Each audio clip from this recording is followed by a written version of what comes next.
She refers to her family and children during the interview, talking about how people with COVID needed to isolate and the difficulties of families going from being able to see each other to the next moment not seeing each other for months.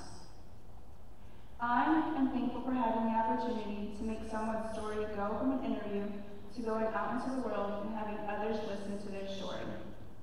She has taught me to value my family and friends while we are still able to see and speak each other face to face. My takeaway is the influence that she had on me and my vision of looking at the outer world with a different perspective. It was beautiful to see how she accepted the need to be empathetic with the patients and be their family. She tells how much work overload she had, yet she overcame that with family and strength. I admire her strength to overcome those difficulties of COVID.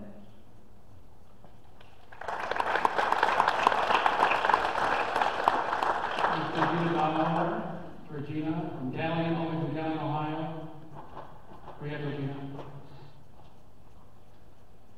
Perfect. Let's hear it for Regina.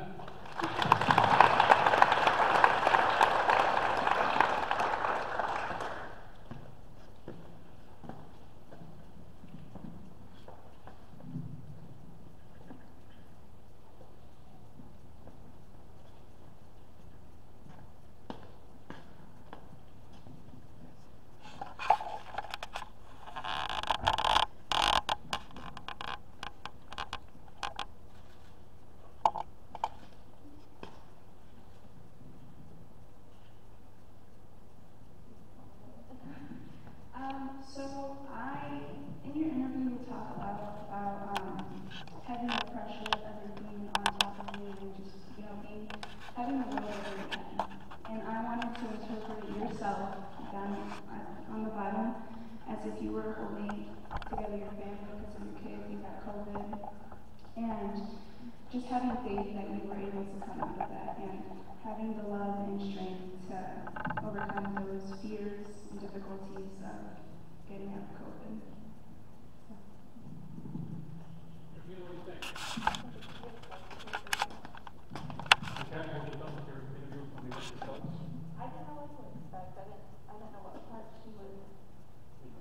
I didn't know what part would mean a lot to you in this year. I think you did a great job.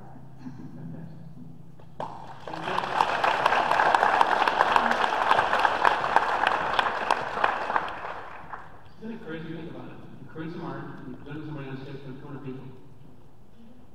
I wouldn't do this. You couldn't pay me to do this. No way, like going, oh, shit was great. Yeah, thanks. Where's the exit? Okay. Ryan, the control tower.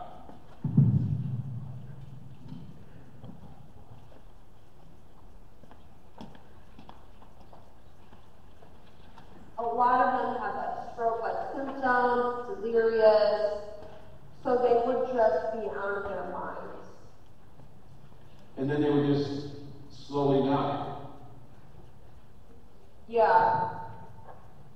So, Or what happened in New York, what they did then was they traced them all. Not all, but a lot of them they traced. And then they were like, what do you do with all these trach patients? oh my God. Where do they go now? Like we've now saved these people. Like we currently have a patient in our unit that had COVID, he's COVID recovered, but his lungs are like sponge. This is when it was really bad. Like you ran out of dialysis machines. So a lot of the patient's kidneys shut down. You kind of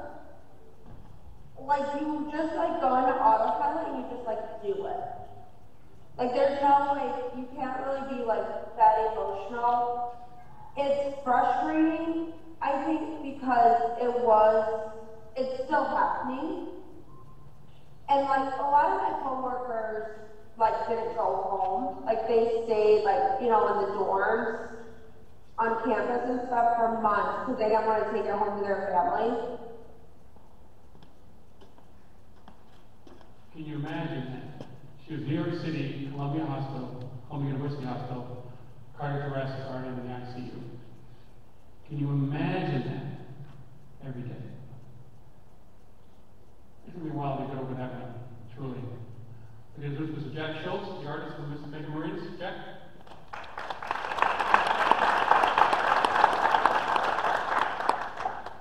Oh, this won't last long. It'll be just a short break. We'll be back to normal in a month or so.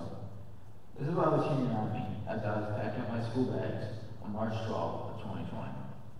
However, this was not the case. The COVID virus caused a nationwide effect that made everyone rethink how to live their lives. I listened to an interview with Megan Marinas, and what she balanced as a nurse, I learned the traumatic impact COVID-19 had on many, along with the effects it had on frontline workers fighting it every day. Megan Marinas is a frontline nurse working in New York City. As we know, New York City has been greatly affected by the coronavirus. Megan is sacrificing her life each and every day to care for those that are fighting the virus.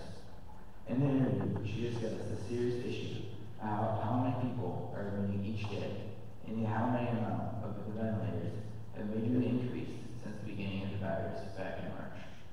One of the most concerning issues Megan witnessed was the separation from families that many patients were experiencing.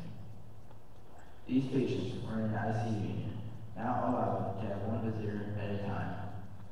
A lot of these patients were saying their last goodbyes through a phone or FaceTime. Listening to these powerful encounters that Megan experienced every day moved me to realize how lucky I am to have my loved ones with me during these troubled times. The separation that the virus brought created a division between many relationships. The love in the patient's lives was being burned by tight restrictions that were put into place to stop the widely contagious disease. This has inspired me as an artist, and I felt as though I needed to create an image that symbolized the love that was being lost in these patients' lives. I have learned that you never know what people are going through. You should never just assume. I learned that nurses during this time experienced something that they did not sign up for and that they never imagined would happen to them. A lot of nurses went into this autopilot, where they didn't think about what was occurring around them, and they just focused on the patients battling COVID. During this troubled time, the nurses were experiencing and creating bonds that were unfamiliar to the average person. I learned that frontline workers do not usually share their story and their experiences because many people cannot relate to them. To help the viewer of my artwork understand what the nurses felt, I used chains to symbolize a special bond that was created that many people cannot understand. The special bond between the nurses and the patients was created because of the limited visitors that were allowed in at the time. Throughout this traumatic time, there's a lot of success stories, and there are people that were able to recover and return back to their life. In my artwork, I use band-aids and a syringe to show the healing that was occurring to the lives of these recovering. Megan, I am thankful that you've been willing to open up and share your story in New York City. The ability to make courageous sacrifices each and every day to help the lives of your patients truly inspires me to look at what is important in life, and that is the act of giving to others.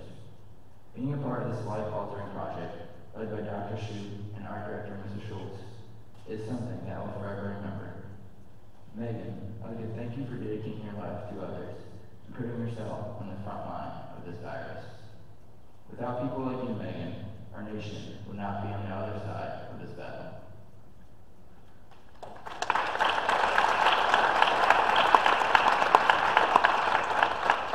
Megan is on duty right now in New York City, so we don't have Megan. We have a special guest, Mrs. Marinas, Megan's mom, who raised some pretty good kids. Come on to the stage, Mrs. Marinas.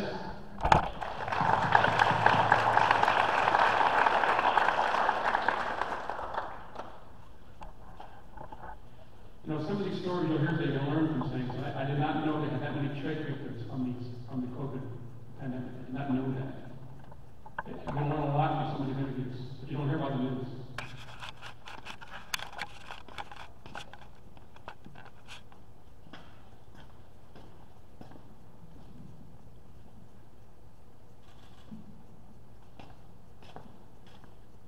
So for my main focal point, I used the heart to show the love, and I used the flame to show the love that was being lost with the restrictions, and I used chains to symbolize the special bond that was between the nurses and the patients that were in their ICU units.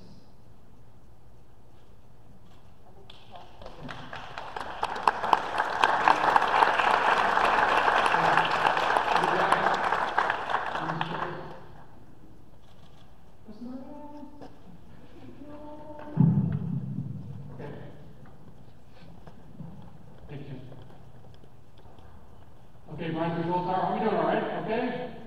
What do you guys think so far? Pretty cool? I'm telling you. I get anxiety every time you lift up the blanket. Like, are they gonna like it or not? Okay, Ryan Control Tower. Here we go. Law reads for coroners. We're only involved if the case is obviously traumatic, obviously a suicide or homicide, anything suspicious, anything involving people who live like in a jail or another home run by the state, and kids that are 2 years and under. Actually, I was just at my suicide prevention meeting at lunchtime today, and we went over our final end of the year statistics. We had exactly the same number in 2020 as we had in 2019, which was, I think, 22 cases. Wow. So we had the same, we had no increase, we had no decrease, and just discussing suicide with different medical examiners around the country, they're seeing the same thing. In general, at least the ones that respond back and forth on the chat room, anywhere from 10 or 15% decrease in suicide to about a 10 or 15% increase